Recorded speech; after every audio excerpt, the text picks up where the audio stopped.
যে হাহাকার চলছে, হাহাকার বলতে পীর মাশায়েখ সুন্নি জনতার নামে অথবা সুন্নি জনতার অন্তরালে যে ভাষাগুলোই আমরা বলবার চেষ্টা করি, এই হাহাকারকে আমি আমার এই ছোট্ট জীবনের একেবারেই অতি নগণ্য কিছু সময় পড়াশোনায় দিয়ে যতটুকু আমি বুঝতে পেরেছি, যদি এই হাহাকারকে থামাতে হয় বা এই সমস্যার যদি সমাধানে আসতে হয়, আমি তো মনে করি আবারও আমাদের সেই ইমামুত তরিকাত সৈয়দ আহমদ শহীদ বেরলভী রহমতুল্লাহ আলাইহি যে নীতিতে গিয়েছিলেন, সেই নীতি ছাড়া আমাদের পক্ষ থেকে যত নীতিরই অবতারণা করা হোক না কেন, সেইটা সফল হবে বলে আমি কোনোভাবেই বিশ্বাস করতেই পারি না।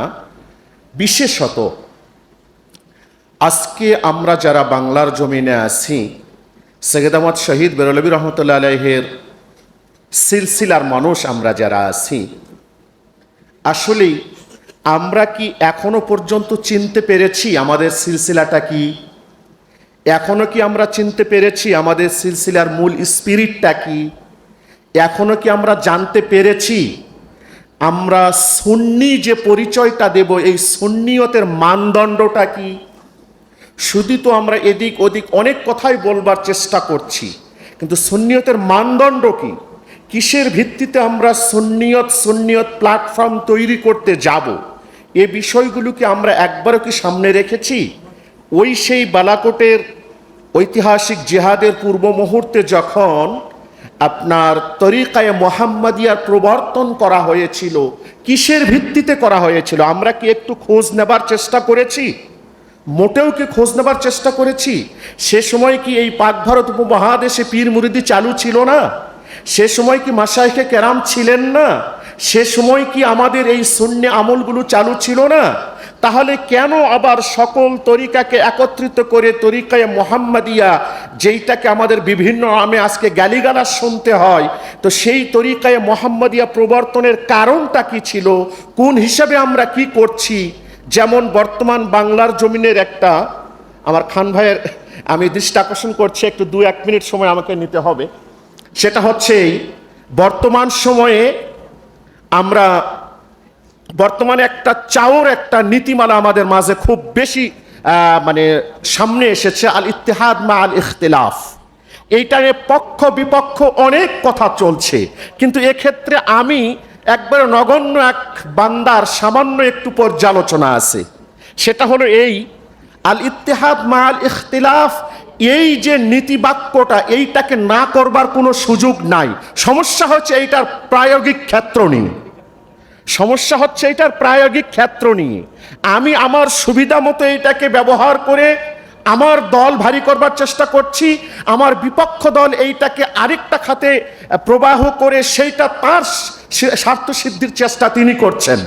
আসলেই ওয়াতাসিমু বিহাবিলিল্লাহি জামিআন ওয়া লা তাফাররাকু, এই যে এখানে ফুরকাতের কথা বলা হয়েছে, বিচ্ছিন্নতার কথা বলা হয়েছে, এই বিচ্ছিন্নতাটা কি? এই বিচ্ছিন্নতা যদি আমরা আসলাফদের ভাষায় বুঝবার চেষ্টা করি, এই বিচ্ছিন্নতাকে যদি আমরা আমাদের আইম্মায়ে কেরামের ভাষায় বুঝবার চেষ্টা করি এবং সেইটা যদি আমরা সামনে তুলে ধরতে সচেষ্ট হই, আশা করি আমাদের বিষয়টা সমাধান হওয়া খুব তাড়াতাড়ি সম্ভব। এছাড়া কি অবস্থা হয়ে যাবে? হজ বড় একটা অবস্থা যেটা বর্তমানে চলছে। এজন্য আমি অনুরোধ করছি, আসুন সৈয়দ আহমদ শহীদ বেরলভী রহমতুল্লাহ আলাইহির বিষয় নিয়ে আরেকটু পড়াশোনা করুন। মুখে ফেনা তুলছি সৈয়দ আহমদ শহীদ বেরলভীর রুহানি সন্তান, সৈয়দ আহমদ বেরলভী শহীদের অমুক তমুক, মুখে ফেনা তুলে যাচ্ছি, কিন্তু আমার মার্কেটের ধান্দায় আমি সকলকে একাকার করে নিয়ে শেষ করে ফেলছি। এর বিপরীত কোনো কিছু লক্ষ্য আমাদের আছে এখানে? কোনো লক্ষ্য নাই। শুধুমাত্র আমার স্বার্থ সিদ্ধির জন্য আমি সব কিছু করে ফেলছি, কিন্তু আমাদের যে মূল স্পিরিট, মূল যে চেতনা, সেই চেতনাকে আমরা এখনো পর্যন্ত পয়েন্ট আউট করে সামনে আনতেও পারিনি, আর এইটাকে জনগণের সামনে তুলে ধরতেও পারি নাই। আজকে প্রত্যেকটা দল, উদাহরণস্বরূপ কাদিয়ানীরা, তাদের মতো নিকৃষ্ট কাফের, তারা আজ পর্যন্ত তাদের গোলাম আহমদ এই কাফের তাদের বাতিল কাজগুলিকে পুঙ্খানুপুঙ্খভাবে যাচাই বাছাই করে জনগণকে খাওয়াবার অপচেষ্টা করছে। কিন্তু আমি আপনি সৈয়দ আহমদ শহীদ বেরলভী রহমতুল্লাহ আলাইহির তরিকায়ে মুহাম্মাদিকে নিয়ে আমি আপনি কি এইরকম তত্ত্ব এবং তথ্যভিত্তিক কোনো আলোচনা উপহার দিতে পেরেছি? এরকম কোনো আলোচনার মজলিস তৈরি করতে পেরেছি? এইরকম কোনো আলোচনাকে সামনে আনতে পেরেছি? না, মোটেও না। আমি আপনি ঐক্যের নীতি আওড়াচ্ছি, ঐক্যের বুলি আওড়াচ্ছি, অথচ ঐক্যের ক্ষেত্রে কি যে বৈষম্যতা, আমি আমার দল ভারী করবার জন্য ফুরকত, যেটাকে যে শরীয়তে মুহাম্মাদিয়াই তথা ইসলামে আপনার যে বিষয়ে ফুরকত করতে নিষেধ করা হয়েছে, অর্থাৎ ফিল মাসাইলিল ইতিকাদিয়া, ইতিকাদি মাসালায় সর্বপ্রকার ফুরকতটা নিষিদ্ধ, হারাম। কিন্তু ফুরুই মাসালায় এইটা হচ্ছে ইখতিলাফে মাহমুদ, ইখতিলাফে যেটা মাজমুম, সেইটাকে সামনে না রেখে আমরা বাস নিজেদের স্বার্থ সিদ্ধি হাসিলের জন্য যার যেটা লাগে সেইটা করে যাচ্ছি। তো যা হোক, দীর্ঘ কোনো সময় আলোচনা করবার সুযোগ থাকলে বিষয়গুলো সামনে নিয়ে আসবা, আমাদের যথেষ্ট প্রচেষ্টা আছে এবং আলোচনা আমাদের চলছে ইনশাআল্লাহ। তো আমি অনুরোধ করবো এতটুকুই, আপনারা যারা সামনে বসে আছেন বা যারা আপনারা মাঠে ময়দানে কাজ করছেন, আপনারা এখন একটু সতর্ক হন।